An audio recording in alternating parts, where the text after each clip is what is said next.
자, 함께 만드는 안전한 세상 시간입니다. 도로에서 소방차나 구급차를 마주치는 경우가 있는데요. 긴급 자동차는 분초를 다투는 응급 환자나 또 화재 진화를 위해 출동 중이라는 것을 모르시는 분은 아마 안 계실 것입니다. 그래서 오늘은 긴급 자동차 길터주기에 대해서 도로교통공단 인천지부 김태환 교수와 이야기 나눠보도록 하죠. 자, 김태환 교수님 나와 계시죠? 네, 안녕하십니까. 예, 어떻게 한 주일 잘 보내셨어요? 네, 잘 보내고 있습니다. 예.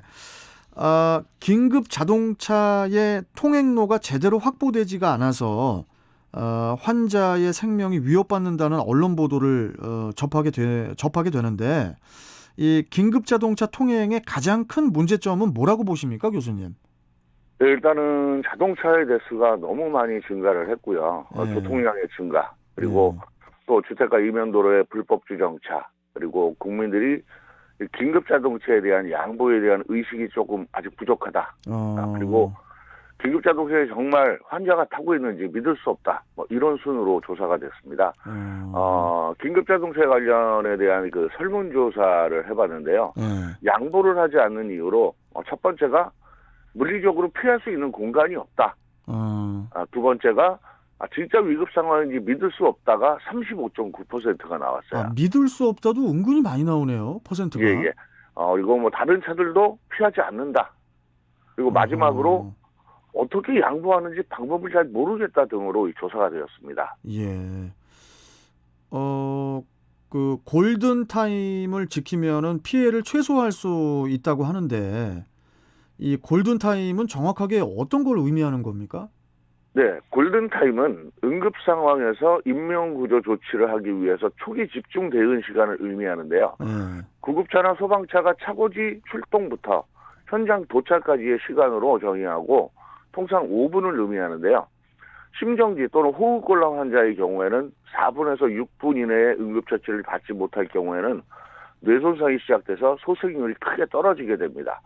또한 화재 발생 시에도 5분을 넘겨서 현장에 도착하게 되면 5분 전 도착했을 때보다 사망자는 약 2배, 피해액은 약 3배 이상 늘어나는 것으로 분석이 됐는데요. 화재로 인한 출동부터 도착까지의 골든타임 확보율은 57.4%로 응급상황에 대한 초기 대응에 어려움이 있는 것으로 이렇게 분석되고 있습니다. 알겠습니다.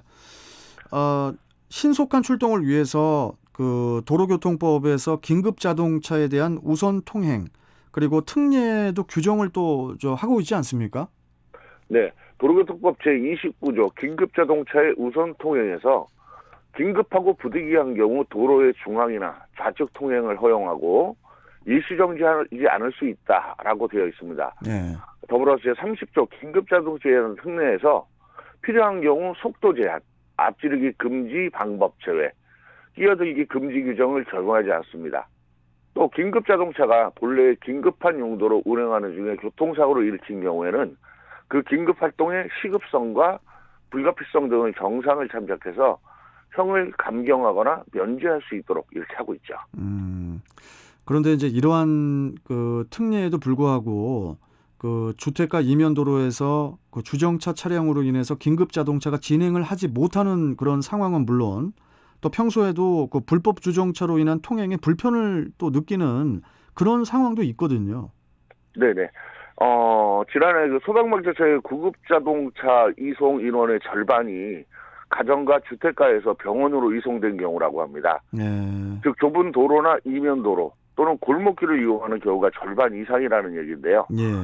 다른 차량이 진행하기 어려운 장소임에도 불구하고 주정차를 하는 것은 긴급자동차의 원활한 통행을 막아서 인명과 재산 피해를 키우게 됩니다. 따라서 항상 주차를 할 경우에는 차량 통행에 불편을 주는 주차를 삼가해야 할 것이고 도로에서 운행 중에 만나는 긴급자동차는 이동에 방해가 되지 않도록 양보와 배려를 통해서 소중한 생명과 재산을 보호해야 할 것입니다. 알겠습니다. 자, 그리고 우리 김태환 교수님. 이 도로 상황에 따라서 어떻게 그 양보 운전을 해야 할까요? 어떻게 뭐 양보하는 요령 같은 게 있을까요? 아까 처음에 뭐 물리적으로 피할 공간이 없다라고 이렇게 대답하시는 분들이 많았는데요. 일단은 교차로 또는 그 교차로 부근에서는 즉시 우측으로 가장자리에서 일시 정지를 하거나 정 상황이 안 되면 교차로를 통과해서 우측 가장자리에 일시 정지해서 길을 비켜줘야 되고요. 일방 통로에서는 우측 가장자리에 일시 정지하는 것이 원칙이지만 통행에 지장을 우려가 있을 경우에는 좌측 가장자리로 일시 정지하셔도 무방합니다. 또한 편도 1차로 도로에서도 역시 우측 가장자리로 최대한 양보해 운전하거나 일시 정지해서 도움을 주셔야 되고요. 편도 2차로의 경우에는 긴급 자동차가 1차로로 진행하게 되므로 일반 차량은 2차로로 양보해야 되죠. 예. 편도 3차로 이상의 도로에서는 긴급 자동차는 일반적으로 2차로로 진행하기 때문에 일반 차량들은 1차로와 3차로로 양쪽으로 붙어서 양보를 해주시면 안전합니다. 그런데 교수님, 만약에 양보를 하지를 않고 그 긴급 자동차에 대한 그런 그 의무를 다하지 않았을 경우에 그 처벌의 범위가 어떻게 됩니까? 예, 도로교통법 제29조에 의하면 모든 차의 운전자는 긴급 자동차에게 진로를 양보해야 한다라고 명시를 하고 있고요. 예. 이를 위반한 운전자에게는 20만 원 이하의 과태료를 부과하게 됩니다. 20만 원이요? 예. 하지만 긴급차에 대한 양보 운전이 법적 의무고 위반 시 책임을 져야 하기 때문이 아니라 내 가족이 타고 있다라는 생각도 한번 해보셔야 될 것 같고요. 얼마 전 그 경찰청장께서 이게 너무 허술하다. 뭐가요? 규정이 너무 약하다라는 거죠. 규정이 약하다고요? 예. 그래서 양보 의식을 조금 더 발휘할 수 있는 이런 규제 강화라든가 이런 것도 지금 검토하고 있는 것으로 이렇게 조사되고 있습니다.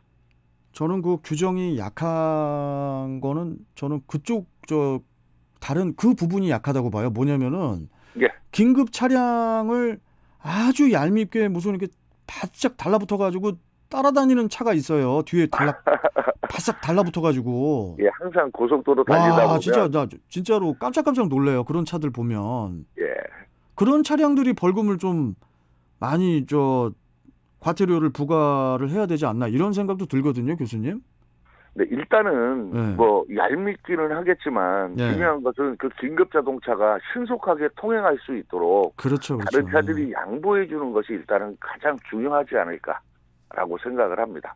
그리고 이제 저도 어렸을 때는 잘 몰랐는데 응급차라든지 긴급 차량들이 막 사이렌 소리인가요? 그 소리를 내면서 이렇게 막 다가오면은 저도 많이 겪어봤거든요. 뭐냐면 저희 외할머니라든지 또 저희 어머님도 한번 이렇게 응급차로 실려서 병원에 가신 적도 있고, 그러니까 한번 좀 겪어봤기 때문에 그런 응급차 소리가 들리면 빨리 피해 줘야겠다 이런 생각이 먼저 들거든요. 그렇죠. 분명히 그 긴급 자동차에 타고 있는 분들은 누군가의 어머니고 아버지고 그렇죠. 아들이고 딸일 수 있기 때문에 결국은 나도 언젠가는 그 앰뷸런스라든가 맞습니다. 이런 걸 타야 될 것 같고요. 또 우리 아이가 거기에 타고 있다라고 하고 차가 막혀서 지금 진행을 하지 못한다라고 하면 아마 그 보호자들과 그 환자의 마음은 너무나도 심한 그 고통을 겪지 않을까라고 생각을 합니다. 맞는 말씀이십니다. 자, 오늘 말씀 여기까지 듣도록 하고요. 우리 김 교수님 또 다음 주에 또 뵙도록 하겠습니다. 고맙습니다. 네, 감사합니다. 예. 자, 함께 만드는 안전한 세상 도로교통공단 인천지부 김태환 교수와 함께 했습니다.